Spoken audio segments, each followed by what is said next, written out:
500 కోట్లతో అయ్యేటువంటి పనులు చేయకుండా ఇవాళ మళ్ళీ 3000 కోట్లకు వచ్చింది, అది 2000 కోట్లకు వచ్చింది. ఆ రోజు 500 కోట్లు కేటాయిస్తే కేసీఆర్ ఆ టన్నల్ పూర్తి అయిపోయి మన నీరు వచ్చేది నల్గొండ, అవి పూర్తి చేయలేకపోయినాడు. అందుకే మళ్ళీ 1500-2000 రూపాయలు కోట్లు అవుతున్నాయి. దాన్ని జిల్లా వాళ్ళందరూ కూర్చొని కూడా గౌరవ ముఖ్యమంత్రి గారితో మాట్లాడినాం.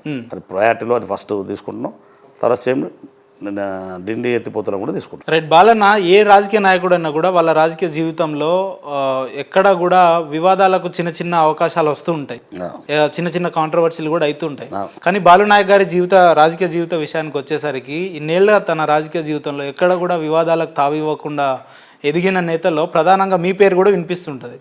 ఎందుకు మీకు ఇది ఎట్లా సాధ్యమైందన్న రాజకీయాల్లో? అన్న వివాదాల జోలికి పోవడం కంటే మన పని మనం చేసుకోవడం ముఖ్యం. రైట్. తర్వాత ఏదైనా సమస్య వచ్చినప్పుడు, ఏదైనా మనకు సమస్య వచ్చినప్పుడు దానికి మన పరిష్కార మార్గం వినేటువంటి ఓపిక కూడా ఉండాలి మనిషి. ఇద్దరు మన దగ్గర వచ్చినప్పుడు ఆ పంచాయతీలో న్యాయం అయిపోయి వైపు అటు మాట్లాడాలి. మనం ధర్మం మీద తమ్ముడు మనవాడైనా ధర్మం తప్పదు అనేది నా పాలసీ.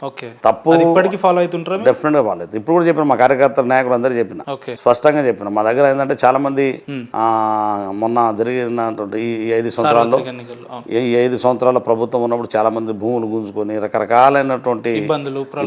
నేను మా వాళ్ళకి క్లియర్గా చెప్పిన, అధికారులు కూడా అందరికి పిలిచి చెప్పిన, ఎక్కడ కూడా భూముల విషయంలో పోలీస్ కానీ రెవెన్యూ కానీ అక్రమంగా ఎక్కడన్నా మీరు ఏలు పెడితే బాగుండదు.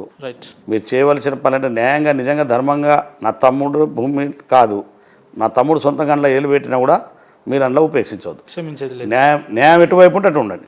న్యాయం ఎటువైపు అతందే భూమి, కానీ నేను ఆక్రమణంగా కాగితాలు సంపాదించుకుని అందులో పోతా అంటే మాత్రం కుదరదు. ఎట్టి పరిస్థితులు అటు దాన్ని ఆక్రమణ చేయదు.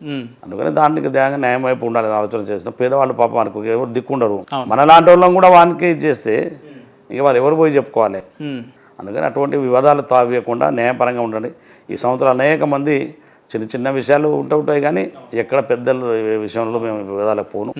ఒకటి ఏదో ముక్కుసుడికి ఎవరైనా ఉంటే ఉన్నది చెప్పేస్తా, అది ఎవరన్నా అనుకొని తర్వాత పోయి ఏమన్నా మాట్లాడుకుని కానీ వెనుక ఒకటి ముందు ఒకటి చెప్పి ఆ అలవాటు లేదు. కాబట్టి రాజకీయ నాయకులు అంటే అవతల వ్యక్తులను కావాలని విమర్శించాల్సిన సందర్భాలు వస్తుంటాయి, కావాలని వాళ్ళ మీద బురద చల్లాల్సిన సందర్భాలు కూడా వస్తుంటాయి. మరి అటువంటి పరిస్థితులలో మీరు ఎటు నిలబడతారంటే? సందర్భం దాన్ని పొలిటికల్గానే చూస్తాం మేము. వ్యక్తిగతమైన జీవితాల్లో వ్యక్తిగతమైన విషయాలు మాట్లాడకుండా రాజకీయాల్లో ఇప్పుడు నాకు మేము ఇద్దరం కూడా చిన్నప్పటి నుంచి క్లాస్మేట్స్, బ్యాచ్, నా బ్యాచ్, నాతో అవుతున్న రాజకీయంగా శత్రువులం కానీ వ్యక్తిగతమైన శత్రువులం కాదు. రాజకీయ పార్టీలో అవుతున్న నిలబడ్డాడు, నేను నుంచి నిలబడ్డా.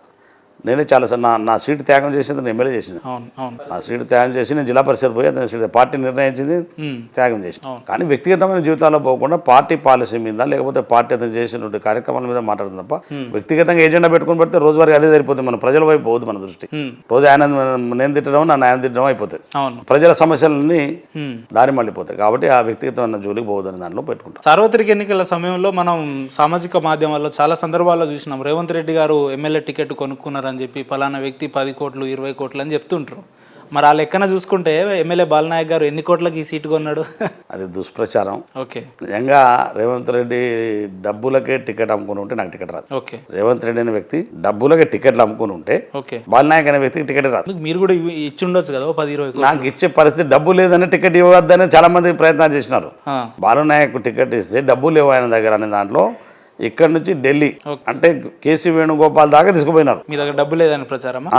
నాతో ఉన్నటువంటి కొంతమంది అక్కడ టికెట్ ఆస్పిరెంట్స్ ఎవరైతే ఉన్నారో వాళ్ళు 4-5 ఉన్నారు, 5 ఉన్నట్టుంది. అందరు కలిసి గుంపు కట్టి మా జిల్లా కొంత పెద్ద మంది నాయకులను కొంతమంది పట్టుకొని ఇక్కడ నుంచి పీసీ ప్రెసిడెంట్ చెప్పినారు. పీసీ ప్రెసిడెంట్ అది మొత్తం తెలుసు. ఇక్కడ నుంచి మొత్తం ఇక్కడ ఉన్న నాయకులు చెప్పినారు. కేసీ వేణుగోపాల్ దాకా తీసుకుపోయి అతనికి డబ్బులు లేకపోతే ఫస్ట్ లిస్ట్ లో వచ్చేది నా పేరు. ఫస్ట్ లిస్ట్ రాకపోవడానికి కారణం అదే. ఆయన డబ్బు పెట్టలేడు, ఎన్నికల్లో ఎన్ని కొట్లాడలేడు, కష్టం. ప్రజల్లో పేరు ఉంది, సర్వేలు ఎన్ని సర్వేలు చేసినా నా పేరే వస్తుంది. వేరెవరు 5-10% మించిపోవట్లేదు. కానీ నాది ఇప్పుడున్న ఎమ్మెల్యే మీద కూడా 30% పైన ఉన్నది, 40% ఎవరేషన్ ఉంది నాకు. దాంతో పార్టీ అంతా కూడా ఆలోచన చేసినా వీళ్ళు డబ్బులు లేవనే కారణం. ఇప్పుడు రేవంత్ రెడ్డి గారే నా టికెట్ ఉంది. రేవంత్ రెడ్డి గారు, మా జానారెడ్డి గారు, గురువారం ఆయనే ఇద్దరు కలిసి డబ్బుల విషయం పక్క పెడితే అతనైతేనే గెలుస్తాడు కాన్సెప్ట్ తోటే నాకు రేవంత్ రెడ్డి గారు డబ్బులు ఇవ్వడం కాదు, నాకు ఎన్నికలు అన్ని రకాల సహాయ సహకారాలను తీసిన.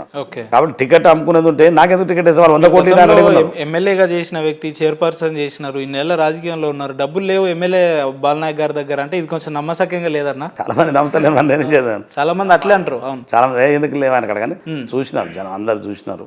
వాస్తవంగా అటువైపు ఎప్పుడు 10 సంవత్సరాలు 5 సంవత్సరాలు నరకం అనిపించిన. ఓకే. ఈ ఇంటికి రాగట్టడానికి కూడా ఇబ్బంది పడ్డా సందర్భం.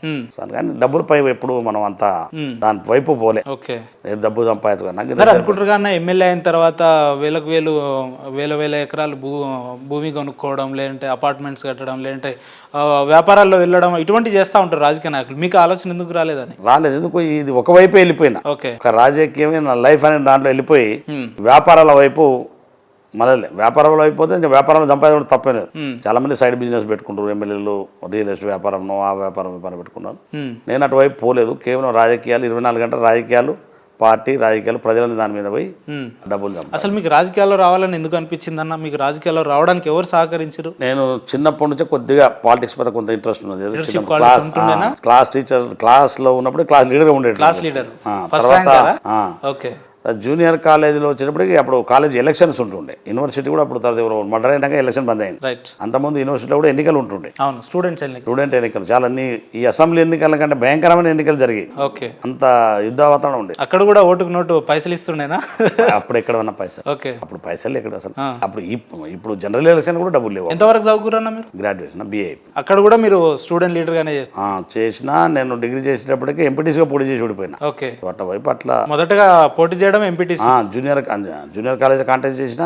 తర్వాత మళ్ళా డిగ్రీకి వచ్చేసరికి అప్పటికే మా ఎంపీటీసీ ఎలక్షన్ వస్తే ఎంపీటీసీ పోటీ చేసిన 95లో. అంటే సాధారణ చర్చ జనాలు ఏందనంటే SC ST ఇటువంటి కమ్యూనిటీకి సంబంధించిన వాళ్ళు ఆర్థిక పరంగా కొంచెం ఇబ్బందులు పడుతూ ఉంటారు అని చెప్తా ఉంటారు. కానీ మీరు ఆర్థికాన్ని అధిగమించి ఇన్నేళ్ల మీ రాజకీయం నుంచి ఇప్పుడు ఎమ్మెల్యేగా 2-3 సార్లు ఎమ్మెల్యే గెలిచి, జడ్పీ చైర్పర్సన్ గెలిచి ఇన్నేళ్ల రాజకీయాల్లో నిలబడ్డారు అని అంటే మీ దగ్గర ఒకటి డబ్బన్నా ఉండాలి, లేదా ఆత్మస్థైర్యం అన్న ఉండాలి.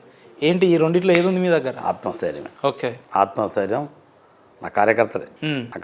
ఇంకోటి కాన్సెప్టే లేదు. చాలా మంది నేను గెలవడానికి నా కృషే నన్ను గెలిపించింది అంటారు. మీరేమో కార్యకర్తల మీద మీ విజయాన్ని ఇస్తున్నారు. ఇన్ని సంవత్సరాలు, 25 సంవత్సరాల వరకు, 10 సంవత్సరాలు ఇన్ని కష్టాలు వచ్చినా నన్ను వదిలిపెట్టిపోలేవాళ్ళు. ఓకే. వాళ్ళ కష్టం అనుభవించారు తప్ప నన్ను కష్టపడండి. బాగా ఎమోషనల్ అవుతారు నా కార్యకర్తలు అనగానే. తర్వాత నాకేమైనా ఇబ్బంది వచ్చా కూడా వాళ్ళే ఆదుకునేది. ఓకే. నా ఆత్మ గుండె ధైర్యం ఉన్నది నాకు. నిలబడడానికి ఆ ధైర్యం జరిగింది. కానీ సేమ్ టైంలో కార్యకర్తల బలమే. ఏ నాయకుడు లేవు. బట్టి విక్రమార్క గారు పాదయాత్రకు వచ్చినప్పుడు వితౌట్ 1 MP ఛాయ పైసలు కూడా వెళ్ళలేదు. నేను ఎవరికి 20,000 మంది వచ్చినారు. వాళ్ళే సొంతంగా పెట్టుకొని కార్యకర్తలే. ఇటువంటి క్రమశిక్షణ కలిగిన కార్యకర్తలు ఇంకా ఉన్నారా పార్టీలో? నా దగ్గర మీరు చెప్తా అంటే నిజం అనిపిస్తుంది. నా దగ్గర ఉన్నారు. నాతో అంటు పెట్టుకుని ఉన్నారు. ఇట్లా మా దగ్గర ఉన్నారు. నేను ఎన్నికల్లో పోటీ చేస్తే నా టికెట్ వచ్చి 10 రోజుల దాకా, నామినేషన్ ఇచ్చిన దాకా నేను ₹1 పెట్టలే. నామినేషన్ ఇచ్చినాక అప్పటికి 10 రోజులు, 12 రోజులు అయింది. 12 రోజులు కార్యక్రమాలు వాళ్ళే చేసినారు. ఏమన్నా ఊర్లో వాడే జైనింగ్కి వచ్చినా ఏది వచ్చినా మొత్తం వాళ్ళే చేసినారు. కానీ ₹1 కూడా నన్ను అడగలే.